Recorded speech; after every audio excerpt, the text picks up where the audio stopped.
جاءتهم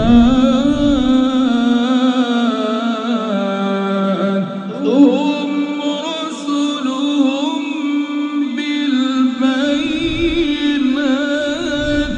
وبالزور وبالكتاب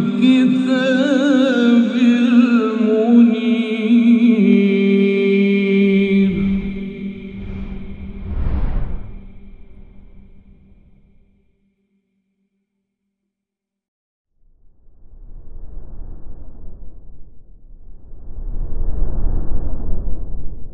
Bismillahirrahmanirrahim. Assalamualaikum warahmatullahi wabarakatuh. Innal hamdalillah nahmaduhu wa nasta'inuhu wa nastaghfiruh wa na'udzu billahi min shururi anfusina wa sayyiati a'malina. May yahdihillahu fala mudilla lahu wa may yudlil fala hadiya lahu. Asyhadu an la ilaha illallah wahdahu la syarika lahu wa asyhadu anna Muhammadan abduhu wa rasuluhu la nabiyya ba'dahu. Ya ayyuhalladzina amanu taqullaha haqqa tuqatih wa la tamutunna illa wa antum muslimun.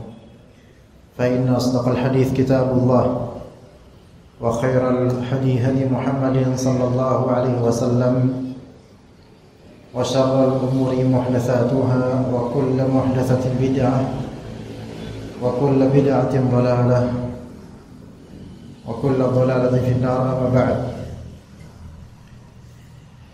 Dengan izin Allah kita akan melanjutkan kajian kitab Mukhtasar Jami' al-Ulum wal Hikam di pembahasan Asbabu Daf'il Ghadab, sebab-sebab yang dapat menahan atau menghindarkan kemarahan. Ini dari hadis atau pembahasan terhadap hadis Nabi SAW, la taghdab, janganlah engkau marah. Ada beberapa poin yang disebutkan oleh Ibnu Rajab Al-Hanbali yang merupakan sebab-sebab yang dapat meredam atau menghindarkan diri dari kemarahan. Yang pertama disebutkan di sini mujahadatun nafsi wa adamu imtithali da'il ghadab, yakni melakukan mujahadah, perjuangan an-nafs, diri, perjuangan diri. Mujahadatun nafsi, jihadun nafs, menahan gejolak yang ada di diri, berjuang. Wa adamu imtithali da'il ghadab, dan tidak merealisasikan, tidak melakukan faktor kemarahan. Jangan penuhi faktor-faktor kemarahan. Dikatakan oleh beliau rahimahullah, idza lam yamtathilil insanu ma ya'muruhu bihi ghadabuhu wa jahada nafsahu ala dzalik indafa'a anhu syarrul ghadab. Apabila seseorang tidak memenuhi perbuatan yang diperintahkan oleh amarahnya, jadi amarah di hatinya itu memerintahkan dia untuk melakukan sesuatu, memerintahkan dia untuk berdiri, memerintahkan dia untuk berbicara, memerintahkan dia untuk bergerak, jangan penuhi perintah tersebut. Lebih-lebih kalau ada faktor eksternal yang memerintahkan dia untuk semakin terbakar dan semakin marah. Seperti ada orang bilang ketika lagi bertengkar, orang bilang, udah hajar aja. Nah ini memerlukan mujahadah, perjuangan jiwa untuk tidak melakukan faktor-faktor yang menyulut kemarahan atau memperbesar kemarahan. Jadi jika ada bisikan, baik internal yaitu dalam hati atau eksternal yaitu orang lain, bisikan untuk membuat kita bergerak menuju merealisasikan kemarahan atau berbicara sesuatu, bahkan kadang-kadang kita tidak menuruti itu. Bahkan kadang-kadang yang menyulut itu adalah lawan kita sendiri. Dengan bilang, ayo ngomong. Karena tujuan dari perintah supaya ngomongnya kita, tujuannya akan memperbesar urusan, memperbesar kobaran, itu tujuannya. Kalau emang itu tujuannya dan kita tahu itu, maka di sini dibutuhkan akal untuk mengekang jiwa kita menunaikan apa yang diperintahkan oleh orang itu. Ayo ngomong, sini ngomong, gitu. Ya misalnya, karena menurut kita ini orang ngomong supaya pertengkaran semakin berlanjut. Maka kerap kali diam itu jauh lebih afdol. Jauh lebih afdol dalam konteks bertengkar.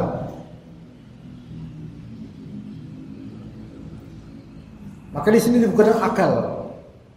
Ketika kemarahan semakin berkobar, kerap kali akal itu tertutup, terbakar atau hilang. Bahkan sampai ada yang level majnun, gila. Karena emosinya jadi gila. Karena akal dari bahasa Arab aql. Dan itu seperti iqal. Dan iqal itu tali kekang unta.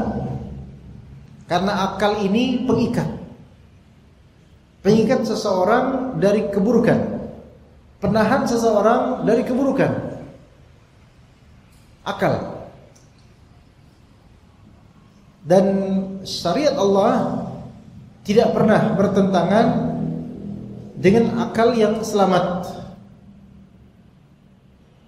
Maka seseorang ketika dia kehilangan akal, dia tidak bisa mengontrol dan tidak bisa mengendalikan dirinya. Ketika antum bertemu dengan orang gila atau orang mabuk, lebih mengkhawatirkan daripada bertemu orang marah tapi masih memegang akalnya. Karena orang gila itu akalnya sudah tertutup. Orang mabuk akalnya sedang nonaktif. Sehingga orang gila mau ngelakuin apa aja, dia nggak bakal mikir. Karena pikiran dia dan akal dia itu akan menahan dia dari madarat. Tapi orang gila nggak ada seperti itu. Orang yang mabuk juga nggak ada pikiran. Makanya sebagian dari begal anak-anak muda itu mengawali dengan minum dulu. Sebagian begal anak-anak muda SMA atau usia-usia kuliahan begal bisa melakukan itu padahal di usia dini minum dulu rata-rata gitu. Ketika ditangkap itu tercium di mulutnya itu bau alkohol dan semisalnya. Karena dengan minuman itu bravery bravery Indonesia, keberanian yang nekat tanpa pikir panjang, tanpa akal, beraninya itu terwujud pada orang yang mabuk. Makanya mereka melakukan itu, berani. Bawa senjata, bawa benda tajam dan seterusnya. Padahal ini anak-anak masih remaja. 17 tahun, 16 tahun.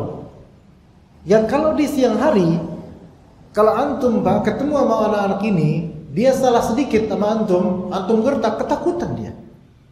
Tapi ketika dia minum dan kumpul bareng teman-temannya sama-sama peminum, mungkin nggak sampai mabuk full, melainkan setengah-setengah, ya itu sudah mulai menjadi modal buat apa? Mengerahkan hal-hal yang di luar logika, lepas kendali. Ya. Maka kemarahan orang yang sedang mabuk itu lebih berbahaya.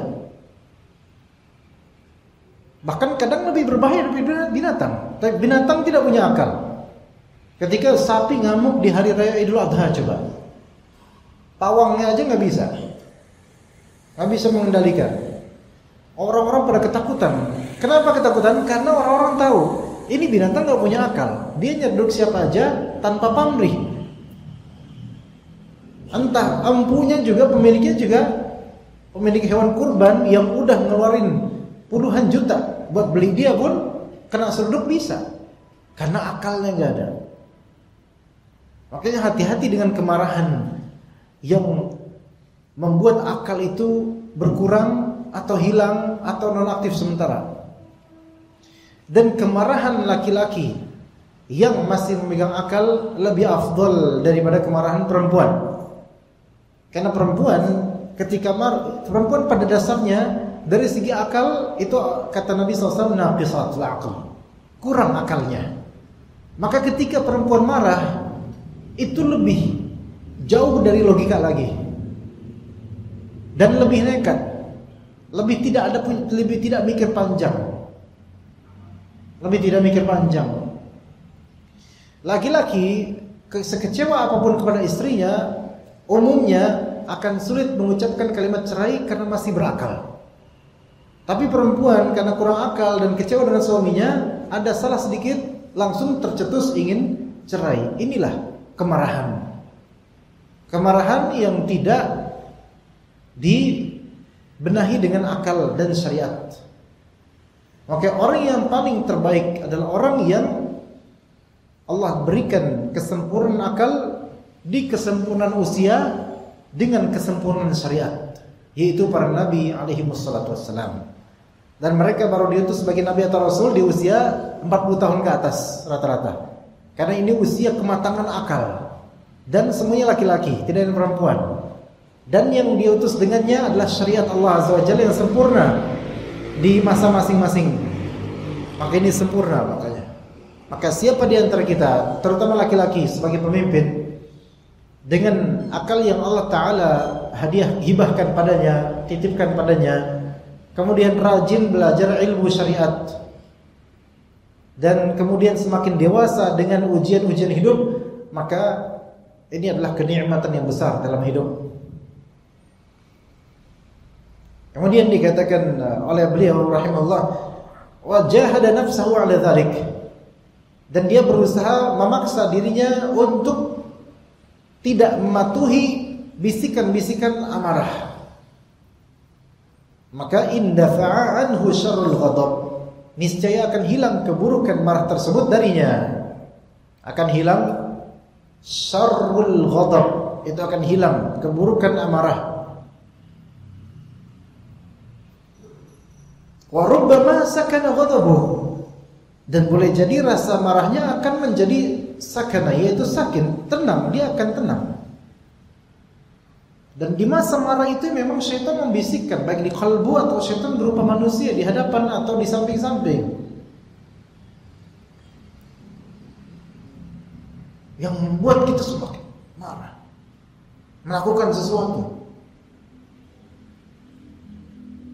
Ini hati-hati dengan provokator, baik orang dalam, orang terdekat, orang yang nggak tahu apa-apa, atau provokator itu ada di diri kita sendiri, itu hawa nafsu kita atau syaitan.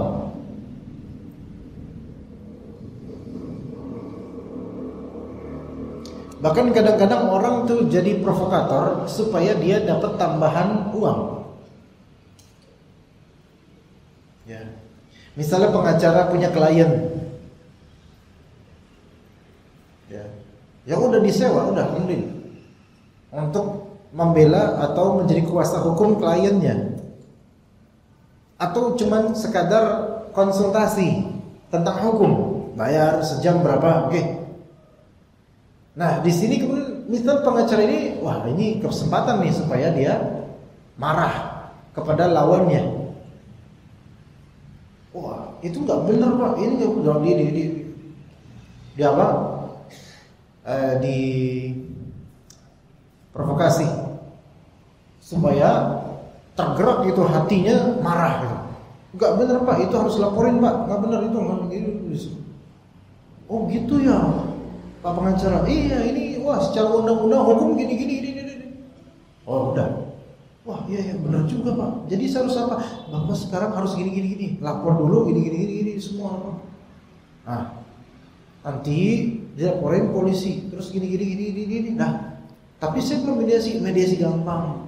Itu orang susah untuk mediasi. Tapi udahlah nanti coba nanti mediasi di pengadilan aja deh selesai.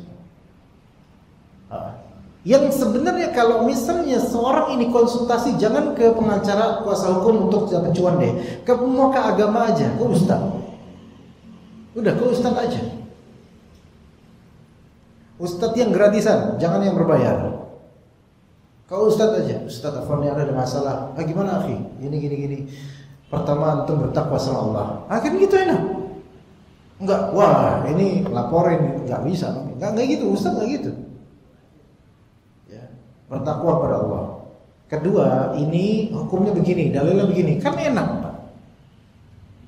Ya, kecuali ustaz yang memang yang oportunis juga.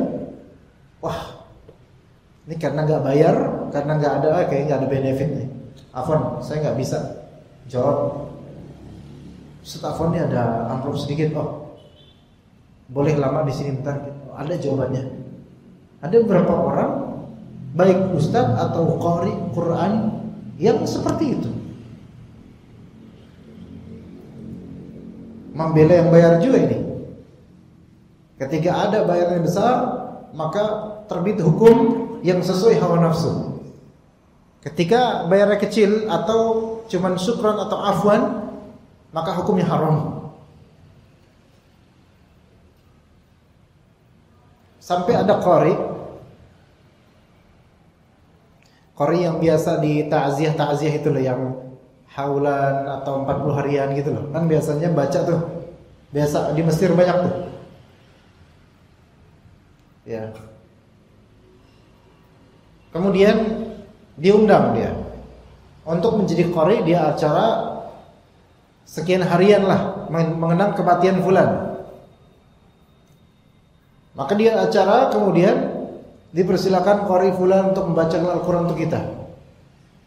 Si qari ini tahu bayarannya sedikit. Kan sudah ada agreement sebelumnya. Bayarannya sedikit. Maka dia bilang mau bacanya apa, surat apa? Khudhuhu faghulluh thummal jahima salluh. Ngerti enggak artinya, Pak? Khudhuhu faghulluh, seret dia, ambil dia, ikat dia, kemudian lemparkan dia ke neraka. Itu dalam acara 40 harian mengenang mayit. Bacaannya kayak gini di tanah Arab pula. Thumma fi silsilatin jemaahnya kan itu orang Arab semua tahu.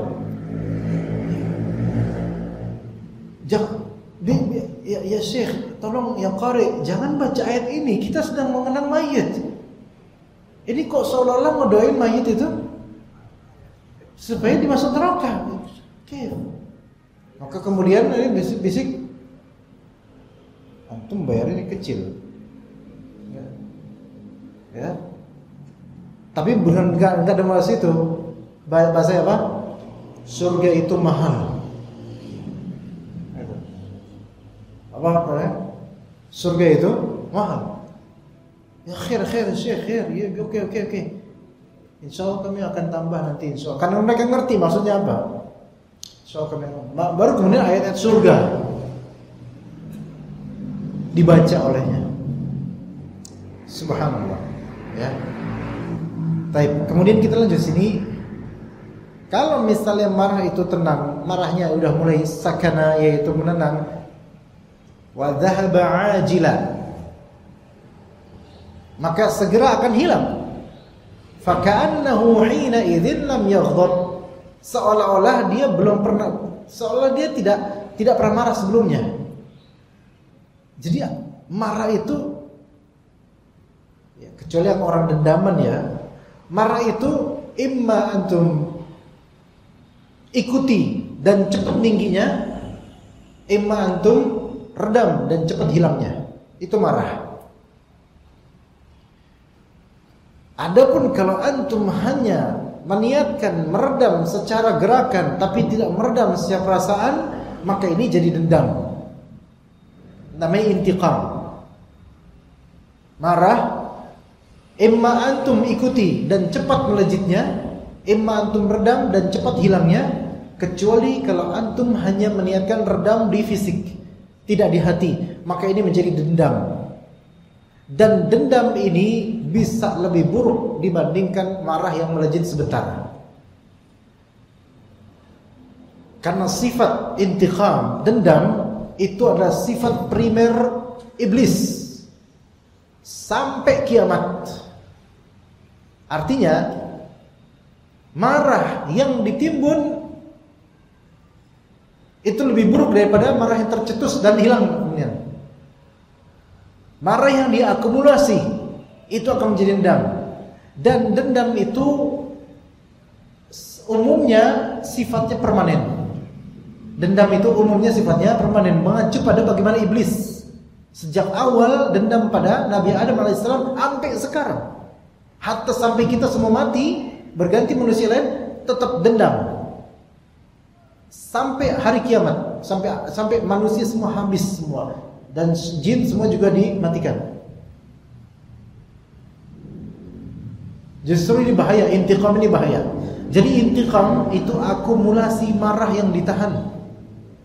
Bukan ditahan dalam artian yakni dimaafkan, bukan. Tapi ditahan untuk suatu saat akan saya lampiaskan pada waktunya. Makanya kata sebagian dari ulama, jika engkau menemukan seseorang yang sepanjang masa itu dia baik sekali, tiba-tiba dalam sekejap dia itu berlaku ekstrim jahatnya padamu, ketahuilah itu tidak mungkin terjadi kecuali karena apa? Dendam, marah yang terakumulasi. Dendam. Karena tidak mungkin seseorang baik terus kemudian marah sekali saja itu marah kemudian ekstrim, tidak. Melainkan ada hal lain yang menjadi faktor dia itu se-ekstrim itu marahnya. Ya. Orang-orang yang juga di jalanan ya, marah sampai pukul-pukul. Anda pernah melihat di sini nih kan di Tanjung Barat ya, sana terus Rawamangun lewat ya. Terus di Pasar Minggu, sebelum pasar Minggu itu ada terowongan ke bawah. Jalan ke bawah yang menuju ke arah Pancoran gitu kan. Dan itu sebelum itu kan ada putaran tuh. Ada putaran dari arah Pancoran mau muter gitu. Itu masa-masa itu palang pintu Pasar Minggu yang itu udah tutup, udah gak ada. Ada naik motor dari Depok melihat itu 2 motor sedang jatuh dan 2 orang sedang gaplok-gaplokan, suaranya ceplak, suaranya enak banget gitu, kayak di film-film ceplak gitu. Enggak, di film-film lebih dahsyat lagi. Ini suaranya tuh kayak kulit kena kulit tapi plak gitu. Itu yakin bonyok itu mereka berdua tuh. Nah, kok bisa-bisanya dua-duanya marah secara ekstrim? Nah, padahal ini baru sekali ketemu nih. Bukan karena lama gak ketemu terus kangen, bukan. Gak bakal gampar-gamparan kalau gitu. Ini langsung. Kenapa? Satu, ada emosi yang terakumulasi. Itu satu. Mungkin masalah rumah tangga atau apa. Kemudian yang kedua, ini udah merasa saatnya dia mengeluarkan emosinya, dan pihak lawan itu juga mancing. Dan nggak bisa menahan, kayak tadi nggak bisa menahan gejolaknya, akhirnya melejit, udah ekstrim jadinya. Yang seneng setan. Itu. Kemudian nanti ada yang, nah ini lagi setan lainnya nih. Gitu. Ngeselin. Dokumentasi masukin ke Reels di Facebooknya, kemudian banyak viewersnya diiklanin. Nah ini setan. Ya, mengambil konten dan uang dari kesulitan orang. Nauzubillah min dzalik. Ini banyak orang zaman segini ngeprank orang kemudian dijadikan sebagai konten, terus habis itu dapat cuan dari situ. Itu haram. Ya. Kemudian Wa kana an-nabiy sallallahu alaihi wasallam ya'muru man ghadiba bi ta'ati asbabin tadfa'u anhu al-ghadab. Nabi SAW memerintahkan orang yang marah untuk melakukan sejumlah usaha yang bisa meredam rasa marah, wa tusakkinuh, dan memberinya rasa tenang, wa yamdahu man malaka nafsahu 'inda ghadabih, dan Rasulullah memuji orang yang mampu menguasai diri saat marah. Kata beliau sallallahu alaihi wasallam, laisa syadidu bisur'ah. Bukanlah orang yang syadid, orang yang kuat itu bukan yang sur'ah, dengan pintar bergelut, pintar ngebanting lawan. Bukan itu yang syadid bagi Rasulullah SAW, bagi Islam. Innamas syadidu alladhi yamliku nafsahu 'indal ghadab. Melainkan orang yang syadid, orang yang kuat, keras, itu adalah orang yang yamliku nafsahu 'indal ghadab, yang menahan dirinya ketika marah. Yamliku nafsah. Lihat pentakbiran Rasulullah di sini, yamliku nafsah. Malaka yamliku artinya memiliki. Orang yang kuat di sisi Allah di sini adalah yang masih memiliki jiwanya, memiliki emosinya, memiliki dirinya ketika ghadab. Artinya pemilik itu kan yang mengatur. Dia masih bisa menata dan mengatur dirinya walaupun ketika marah.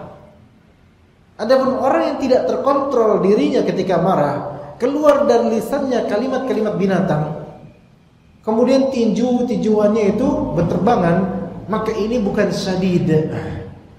Bukan syadid.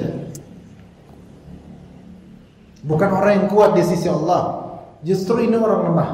Justru ini orang lemah. Ya. Dan orang kuat itu dia marah-marah, karena kemarahan itu kadang memang tabiat manusiawi, tapi dia tahan. Kelihatan di wajah, tapi dia masih memiliki dirinya sendiri, masih bisa memegang dan mengontrolnya. Ini as-syadid, kata Rasulullah SAW. Inilah orang yang kuat. Dan ini bukan hanya pada laki-laki, melainkan perempuan juga bisa menjadi perempuan yang syadid di sisi Allah, perempuan yang kuat. Apalagi perempuan ini menahan diri dari ngejawab suami karena khawatir durhaka sama suaminya, atau dia menahan diri dari ngejawab suami karena tahu suami kalau dijawab pasti bakal bertambah mengkinan.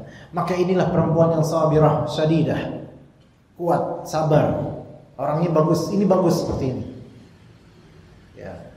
Lebih-lebih lagi kalau misalnya orang yang mampu untuk membalas, mampu untuk memberikan yang lebih buruk gitu. Tapi dia tidak balas, dia tahan dirinya, dia tahan, dan dia tidak mempermasalahkan dirinya dikorbankan, nama baiknya dijelekkan, dicemarkan, tahan. Sementara orang yang marah itu tetap ngomel, tetap mengobarkan, tetap memprovokasi, dia tahan. Maka ini innamas syadidu alladzi yamliku nafsahu 'indal ghadab. Tetap diam. Ya. Begitu. Diam di sini untuk menggapai maslahat yang lebih besar atau untuk mencegah madarat yang lebih besar. Adapun kalau dia diam maka madaratnya lebih besar, maka jangan diam. Kalau dia diam, madaratnya lebih besar, maka jangan diam. Ucapkan sesuatu seperti penjelasan. Ya, begitu. Baik. Kita lanjutkan. Yang kedua, kalau yang pertama tadi mujahadun nafs, yang kedua al-isti'adzatu minasyaitan. Ini solusi kedua untuk menghindarkan diri dari marah. Ketika marah, yaitu meredakan marah, yaitu beristi'adzah, meminta perlindungan kepada Allah dari syaitan. Ada sebuah hadis, fa'an Sulaiman bin Surat, dia berkata, istabba rajulani 'inda Nabi sallallahu alaihi wasallam. Ada dua orang laki-laki, istabba, saling subba, saling mencaci. Dan ini 'inda Nabi sallallahu alaihi wasallam, di hadapan Nabi, saling mencaci. Keluar dari lisan mereka kalimat-kalimat yang buruk terhadap lawannya. Dan mencaci muslim itu kefasikan, kata Nabi SAW. Sibabul muslimi fisqun, kata Nabi SAW. Mencaci seorang muslim adalah kefasikan. Di depan Nabi mereka berdua saling mencaci satu sama lain. Wa nahnu 'indahu julus, dan kami ketika itu sedang duduk di sekitar beliau. Berarti banyak sahabat ketika itu, dan ada dua sahabat Rasulullah yang sedang saling bertengkar. Wa ahaduhuma yasubbu sahibahu mughdiban qad ihmarra wajhuhu. Salah satunya, jadi kan dua nih. Salah seorang di antara keduanya mencaci temannya dengan penuh amarah hingga wajahnya memerah. Baik. Jadi mencaci temannya, marah, wajahnya merah. Apa hukum mencaci orang? Haram. Kata Nabi SAW, sibabul muslimi fisqun. Ya, kefasikan. Kemudian apa hukum marah? Hukum marah pada asalnya haram. Tapi kecuali al-ghadab al-mahmud, kemarahan yang terpuji dalam Islam. Kemarahan yang terpuji dalam Islam. Karena apa? Kata para ulama rahimahumullah, hadzara an-nabiy sallallahu alaihi wasallam min al-ghadab. Nabi sallallahu alaihi wasallam memperingatkan kita agar tidak marah. Li'annahu yadfa'u ila syarr. Karena kemarahan itu akan mendorong menuju keburukan. Wa kana an-nabiy sallallahu alaihi wasallam la yaghdabu illa an tuntahaka hurumatullah. Nabi sallallahu alaihi wasallam tidak marah kecuali ketika hal-hal yang Allah haramkan itu tidak digubris. Wa huwa al-ghadab al-mahmud, dan itu adalah kemarahan yang terpuji.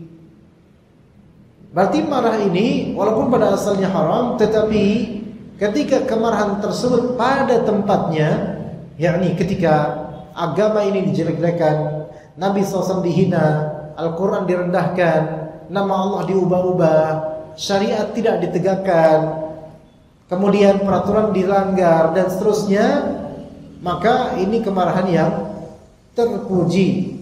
Namun kendati pun itu marah, kendati pun marah, ya, maka tidak sampai kepada yaitu mencaci, keluar kata binatang misalnya, menghina. Berat kalau marah diikuti itu ujungnya pasti menghina, merendahkan dan keras suaranya. Nah, adapun yang dikatakan di sini satu orang yang marah itu, dua orang kan marah, satunya itu mencaci haram.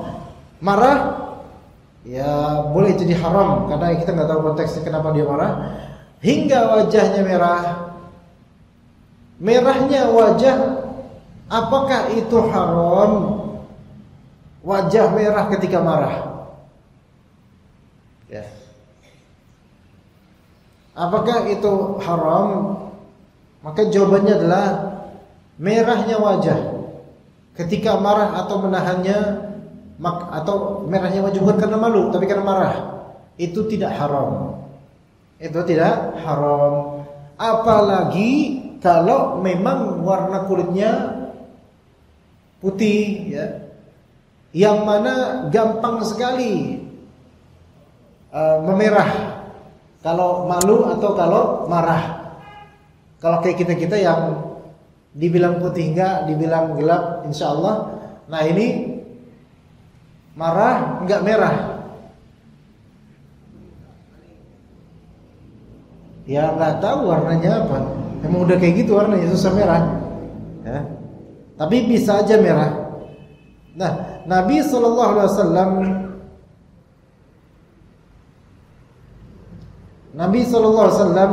dikatakan oleh para ulama, dikatakan oleh para sebagian sahabat, kata Ummu Salamah, istri Nabi SAW, mengatakan, kana idza ghadiba ihmarra wajhuh. Nabi SAW kalau marah merah mukanya. Ini apakah termasuk sunnah atau termasuk jibillah? Pertanyaan. Merah wajah ketika merah muka ketika marah, apakah termasuk sunnah atau ciptaan? Ciptaan karena wajah antum coklat.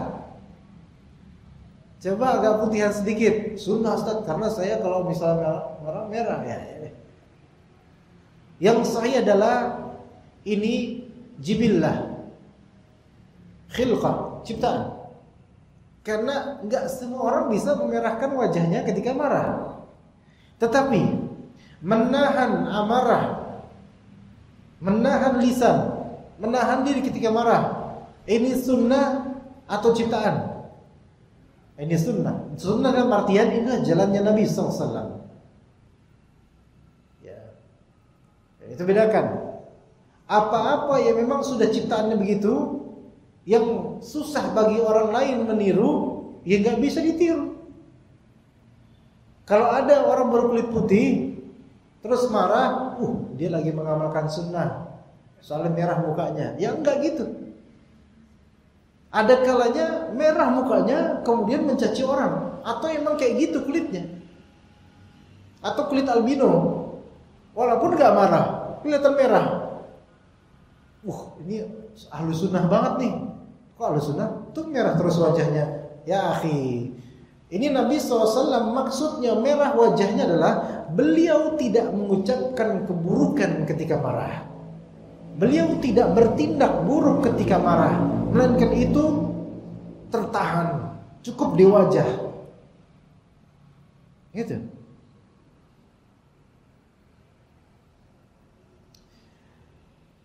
Juga ketika khawatir, Rasulullah SAW itu merah wajahnya. Karena Nabi sallallahu alaihi wasallam dalam hadis riwayat Aisyah radhiyallahu anha, "Idza ra'a nashi'an ihmarra wajhuhu, fa idza matarat qala Allahumma sayyiban hani'a." Kata Aisyah radhiyallahu anha, Nabi sallallahu alaihi wasallam jika beliau melihat nasyi'ah. Apa itu nasyi'? Nasyi' yaitu 'arid. Falamma ra'awhu 'aridan mustaqbil awdiyatihim. 'Arid, nasyi' yaitu gumpalan awan mendung. Ketika beliau melihat itu, merah wajahnya. Ya. Baik, kata Aisyah radhiyallahu anha, kana an-nabiy sallallahu alaihi wasallam idza ra'a nashi'an ihmarra wajhuhu. Nabi sallallahu alaihi wasallam kalau beliau melihat nasyi', dalam riwayat lain nasyi'an fi ufuqis sama. Beliau melihat nasyi', melihat awan, kumpulan awan di ufuk langit. Masih jauh itu awan, masih jauh. Tarakal amal. Maka beliau meninggalkan pekerjaan sesuatu di luar rumah, meninggalkan. Wa in kana fi salatin, walaupun beliau berada ketika salat. Ini dalam sunan Nabi Dawud. Ya. Thumma yaqul, kemudian mengatakan, Allahumma inni a'udzubika min syarriha. Ya Allah, saya berlindung dari keburukan gumpalan awan ini. Dan juga dalam riwayat disebutkan bahwasanya ketika beliau melihat itu gumpalan awan, ihmarra wajhuhu, wajahnya memerah. Merah wajahnya Nabi sallallahu alaihi wasallam di sini bukan karena marah. Bukan karena marah. Melainkan li syiddatil khauf min Allah. Karena sangat takut pada azab Allah azza wajalla. Takut pada Allah azza wajalla. Kebalikan dari kita ikhwan, ini yang banyak tidak kita ketahui. Bahwasanya ketika kita melihat awan bergumpal, mendung, itu bukan bergembira, bukan. Sunnahnya bukan begitu, salah. Kalau turun hujan, sunnahnya bergembira dan mengatakan Allahumma sayyiban nafi'a. Tapi ketika melihat awan bergumpal, bahkan masih di kejauhan, kemudian angin itu angin menerpa, itu bukan momentum buat bergembira. Nabi SAW ketika ditanya, ya Rasulullah, Tidakkah engkau bergembira dengan ini bakal turun hujan?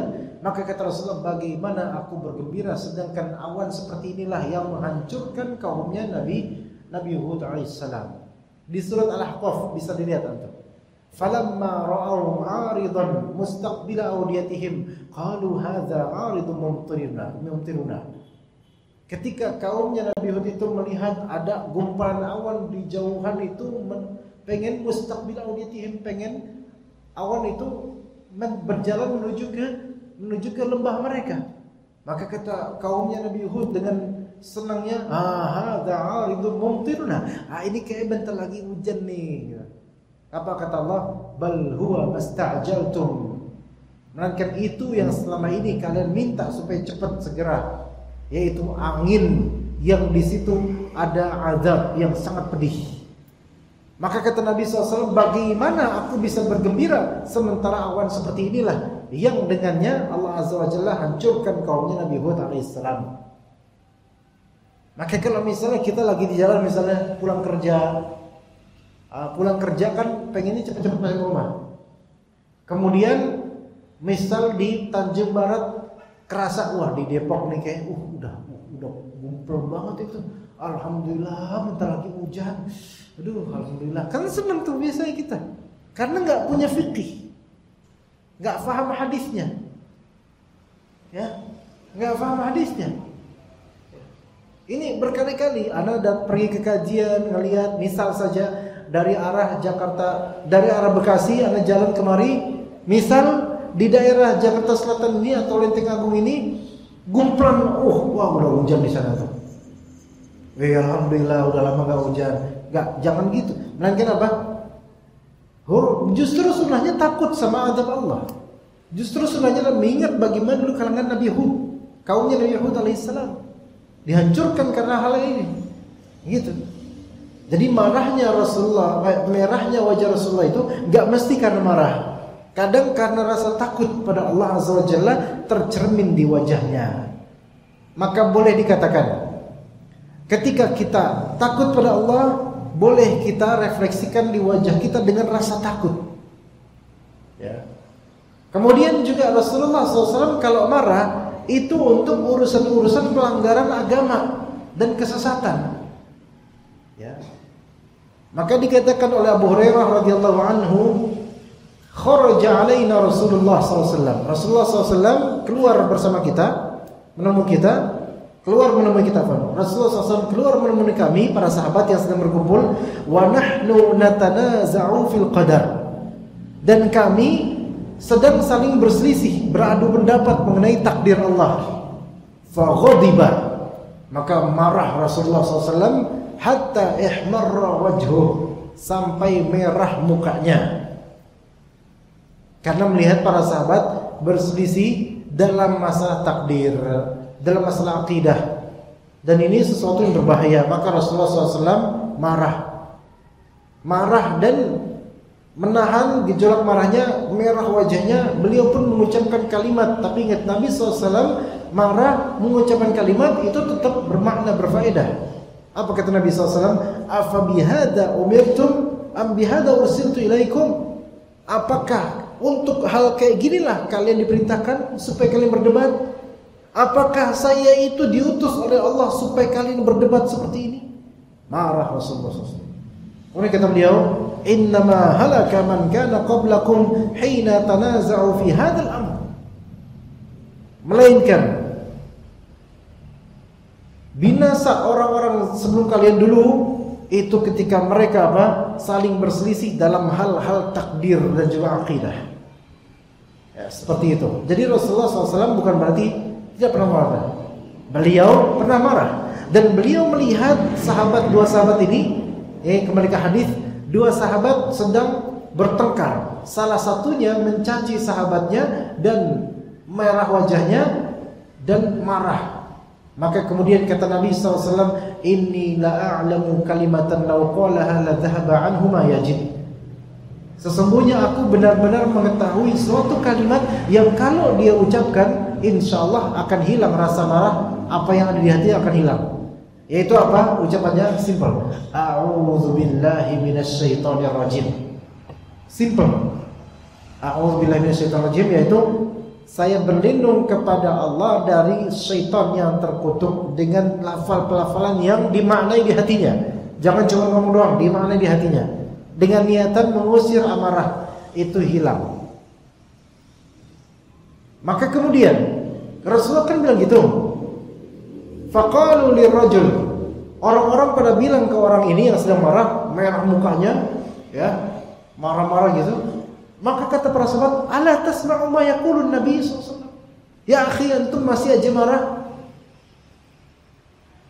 Apakah antum enggak dengar apa yang dikatakan Nabi SAW? Untuk antum supaya ucapkan a'udzubillahi minasyaitonir rajim. Apa enggak dengar itu? Faham enggak maksudnya? Jadi orang ini marah gitu. Terus Nabi bilang, bacalah a'udzubillahi minasyaitonir rajim. Dia enggak gubris. Para sahabat kemudian menegurnya, ente gak dengar tadi ngomong apa? Nabi suruh ente apa? Bilang a'udzubillahi minasyaitonir rajim. Apa kata orang itu kemudian? Inni lastu bimajnun. Saya bukan orang gila. Saya bukan orang gila, itu kata orang tersebut. Ya, saya bukan orang gila, kata dia. Ya. Dan ini merupakan apa? Kata para ulama, orang ini menyangkal, maksudnya dia tahu dia diperintahkan baca a'udzubillahi minasyaitonir rajim ketika lagi marah. Tapi dia menyangkal, saya bukan orang gila. Maka dikatakan oleh para ulama, hadza min qillati fiqhihi.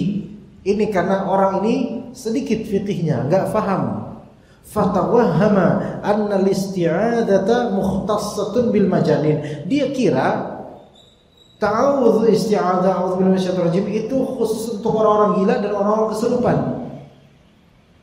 Ya, ibaratnya kalau misalnya antum lagi sakit badan atau apa, kemudian ada orang mau ngeruqyah antum ngelus-ngelus bagian mana yang sakit. Ini saya bacain. Enggak, dikira saya kesurupan apa? Nah, ini salah. Ya. Bacain Al-Quran, ruqyah itu bukan khusus untuk yang kena yang kesurupan doang, enggak khusus itu. Ya, ketika kita ada bagian yang sakit pusing, bacain Al-Quran. Itu bukan karena aduh saya enggak kesurupan, tapi enggak mesti harus kesurupan baru dibaca Al-Quran. Bahkan ketika lagi sedih aja, baca Quran. Apakah harus nunggu kesurupan baru dibacain? Enggak juga. Ya, sakit apa, baca Al-Quran atau dibacain Al-Quran. Nah gitu, jadi ternyata a'udzubillahi minasyaitonir rajim itu bisa meredakan kemarahan, sebagaimana kata Nabi SAW. Namun ada juga karena sebagian ulama mengatakan laki-laki yang marah ini dan dia tidak mau ikut omongan Nabi, perintah Nabi, itu ada yang mengatakan boleh jadi dia adalah orang kafir atau dia munafik. Atau mungkin dia muslim, ghalaba alaihi al-ghadab hatta akhrajahu an al-i'tidal. Tapi walaupun dia muslim, dia lagi sedang marah-marahnya sampai dia tidak bisa mengontrol dirinya. Seandainya dia bisa mengontrol, tentu dia akan ikut Nabi sallallahu alaihi wasallam. Ini kemungkinan ini ada. Tapi ibrahnya besar, yaitu bahwasanya marah itu bisa membuat seseorang berkurang derajat akalnya, bahkan hilang sama sekali. Ya begitu. Wallahu taala alam, mudah-mudahan bermanfaat. Wassallallahu ala nabiyyina Muhammad wa ala alihi wa sahbihi ajma'in. Subhanakallahumma bihamdika asyhadu an la ilaha illa anta astaghfiruka wa atubu ilaik. Wassalamu alaikum warahmatullahi wabarakatuh.